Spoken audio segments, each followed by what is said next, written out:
Então, irmãos, hoje nós vamos estudar do capítulo 51 até o capítulo 60. Olha só, o capítulo 51 é um capítulo bem interessante, porque o Davi escreve o capítulo 51 quando ele comete o adultério com a Betseba. Vocês lembram que ele adultera com a Betseba e aí ele manda matar o marido dela, Urias? E aí o profeta Natan vai lá, né, falar com ele. E depois que ele fala com o profeta Natan, o Davi se arrepende realmente pelo que ele fez. E aí que ele vai escrever o Salmo 51. Olha que interessante. O Salmo de 51, ele começa dizendo assim: compadece-te de mim, ó Deus, segundo a tua benignidade. Quer dizer, tem misericórdia, Deus, eu não sou nada, tem misericórdia de mim. Mas o interessante desse capítulo 51 é o versículo 4, que diz: pequei contra ti somente fiz o que era mal perante os teus olhos, de maneira que será tido por justo no teu falar e puro no teu julgar. Eu nasci na iniquidade e em pecado concebeu a minha mãe. O que ele está dizendo?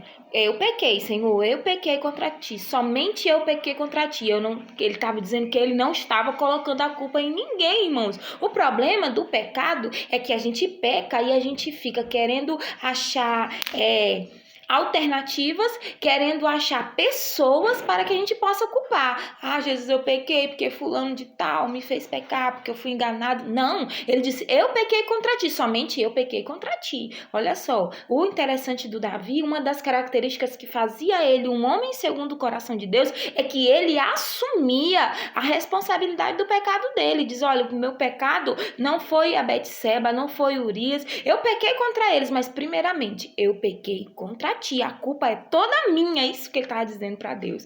Olha só.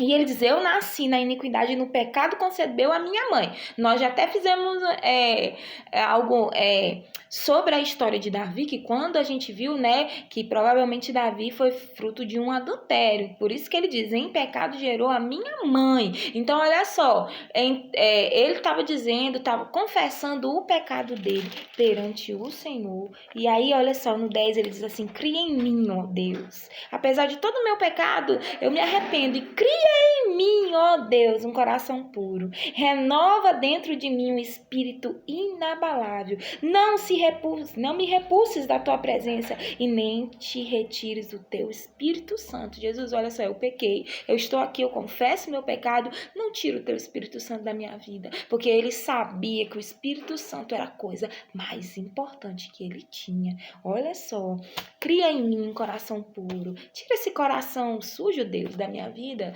bota um coração limpo. Peça isso para o Senhor, irmãos. Que oração linda, esse salmo é lindo. O capítulo 52, o que ele vai dizer aqui? É outra situação, irmãos. Olha só, quando Davi escreve o capítulo 52, era quando o Doeg, olha só, vai fazer o quê? Vai dizer para o Saul onde ele está. Então vamos só recapitular como é bom a gente ter lido a Bíblia. Olha só, que a gente pode chegar aqui e pode se lembrar, porque nós já aprendemos. É o seguinte, lembra que o Davi, ele teve que fugir do Saul, porque o Saul queria matar ele, e ele foi até o sacerdote, e lá ele comeu até os pães da preposição? Aposto que vocês lembram disso, irmãos. Só que o Doeg, que era um dos criados, né, um dos capatazes de Saul, viu ele lá. E aí ele foi falar para quem? Para o Saul. E nesse aperto todo, quando o Saul vai atrás dele, irmãos, é que ele escreve esse salmo. Olha que interessante, olha só, cheio de coisa interessante hoje. E ele diz assim, ele vai dizer a respeito da maldade das pessoas. Ele diz: olha, por que te glorias na maldade, ó homem poderoso? E aí, olha só, vai dizer várias coisas que os homens maldosos fazem, mas ele no finalzinho diz assim: mas eu sou como a oliveira verdejante na casa do Senhor. Confio na misericórdia de Deus para sempre. Então, os homens maldosos confiam nos seus braços, maquinam mal. Mas o Davi, ele era como uma oliveira, né? Como uma árvore verde. Lembra do Salmo 1? Ele está dizendo aqui, olha, eu sou como uma oliveira, eu sou como uma árvore verde e eu confio na misericórdia do Senhor para sempre. Glória a Deus. O capítulo 43, para a gente fazer bem rápido hoje, tá bom? O capítulo 50 53, olha só, ele vai falar sobre a pessoa insensata. Irmãos, o que ele vai dizer? Que diz o insensato no seu coração, não há Deus. Então, quem não acredita na existência de Deus é um homem insensato. Olha só, que não acredita que Deus existe, que não acredita que Deus é poderoso. Então ele é um salmo bem pequeno e ele vai falar da insensatez do homem que não acredita em Deus. O 54, olha só, é uma outra situação, irmãos. O capítulo 54 o Davi vai fazer, então, quando os zifeus, olha só, vão denunciar ele também aonde ele estava. Olha só, então quem não lembra dessa história vai ter que voltar lá em 1 Samuel capítulo 23, se eu não me engano, irmãos, 22 ou 23. O que ele vai dizer? O seguinte: quando o Davi ele estava fugindo, né, e aí ele foi se esconder nas cavernas, lembra disso? Que até os valentes foram lá e o Davi começou a fazer um exército? Pois é, quando ele estava fugindo de Davi, os zifeus, que eram os homens que tinham lá, viram ele também. Foram falar para quem?